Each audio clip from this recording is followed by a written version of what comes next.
वैसे तो हमने अपनी यात्रा शुरू की दिल्ली से, लेकिन केदारनाथ धाम की यात्रा शुरू हो जाती है हरिद्वार से, जहाँ से आपको भगवान भोलेनाथ की उपस्थिति का अनुभव होना शुरू हो जाता है। हरिद्वार से ऋषिकेश होते हुए आप देवप्रयाग तक पहुँचते हैं। ऋषिकेश अपने आप में एक स्पिरिचुअल पॉइंट है, जिसे एक्सप्लोर करना ना भूलिएगा। और देवप्रयाग में आपको भागीरथी और अलकनंदा नदी का संगम देखने को मिलेगा, जो बहुत ही खूबसूरत है।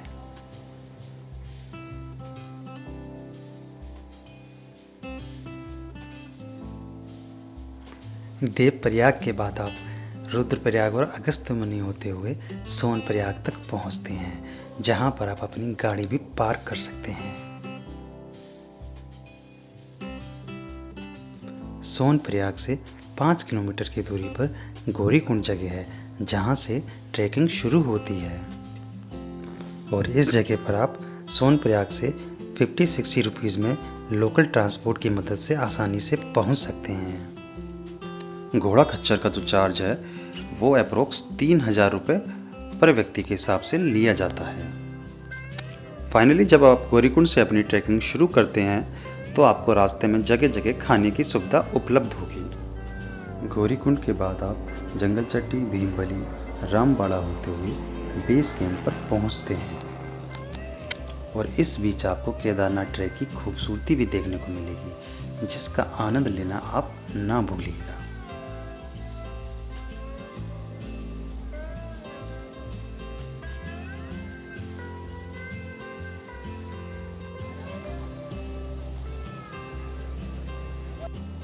गौरीकुंड से केदार धाम का 16 किलोमीटर का ट्रैक आपको थका देता है, लेकिन बाबा केदार से मिलने का उत्साह आप में एक नई ऊर्जा का संचार करता है और आप फिर से उठ खड़े होते हैं।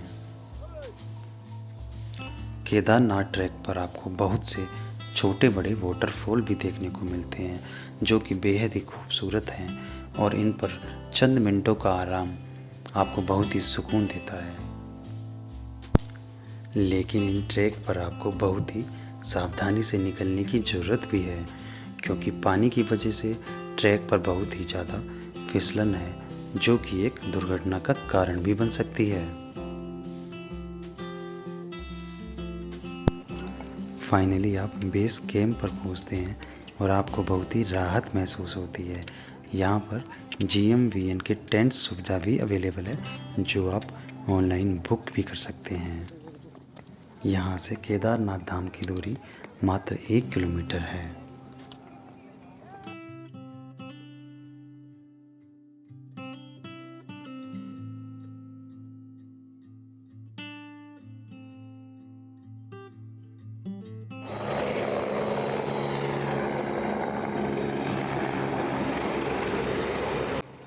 अगर आप हेलीकॉप्टर से केदारनाथ पहुंचना चाहते हैं तो ये सुविधा आपको गुप्तकाशी, फाटा और सेरसी से उपलब्ध है। हेलीकॉप्टर के जो बोथ साइड चार्जेस हैं वो गुप्तकाशी से 7740, फाटा से 5500 और सेरसी से 5498 हैं। फाइनली अब हम केदारनाथ धाम पहुंच चुके हैं और मैं चाहता हूं कि आप भी मेरे साथ भोलेनाथ की उपस्थिति को महसूस करें।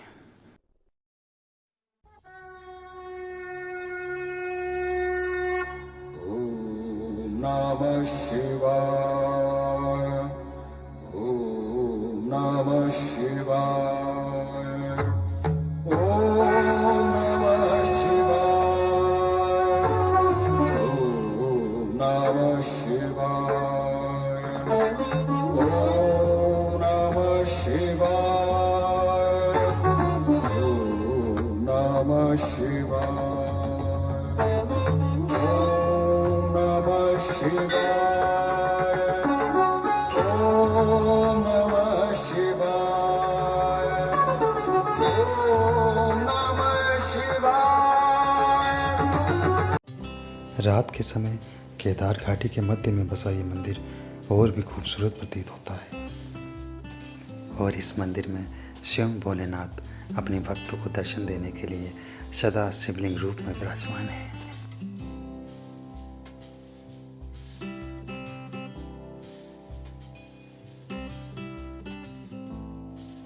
रात्रि में भगवान भोलेनाथ के दर्शन के बाद सुबह हम वापस सोनप्रयाग के लिए निकल पड़ते हैं। केदारनाथ से लौटते समय बारिश शुरू हो चुकी थी, इसलिए उस दिन हमने नीचे पहुंचने के बाद सोनप्रयाग में ही स्टे किया और अगले दिन फिर हम निकल पड़े दिल्ली के लिए।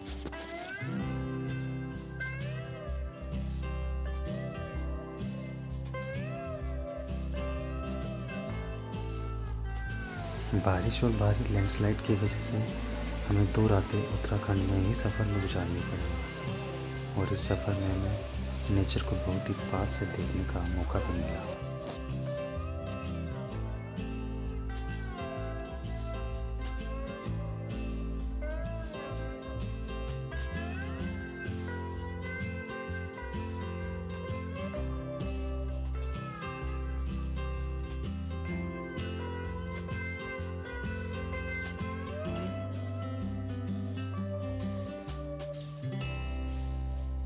फाइनली जब लैंडस्लाइड का मलबा हटाया गया तो हम अगले ही दिन सुबह दिल्ली के लिए रवाना हो गए। हम तो दिल्ली पहुंच चुके थे, लेकिन हमारा मन, दिलो दिमाग सब कुछ केदारनाथ में ही रह गया था।